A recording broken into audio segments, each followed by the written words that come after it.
I am the Tofu Golem. Please enjoy the video. You begin by making the network and devices ready.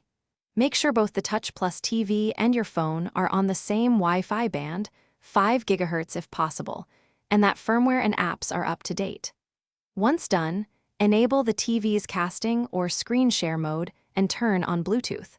Open the Touch Plus TV Companion app on your phone and accept any permission prompts. Doing this first eliminates common blockages, so pairing will proceed smoothly and quickly without repeated retries.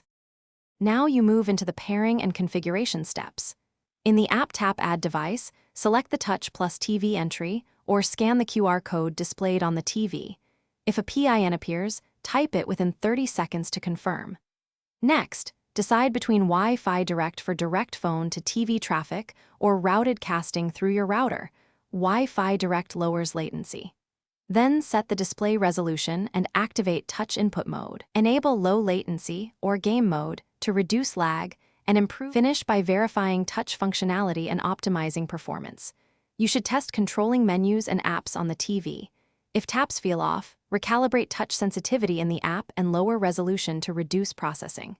Make sure background apps on the phone aren't hogging bandwidth. If you see jitter, switch Wi-Fi bands or move the router closer. If something goes wrong, reboot the TV and phone and try pairing again, and if persistent, clear the app cache and repeat the pairing flow to remove stale settings. Thanks for watching. Consider subscribing if we helped you today.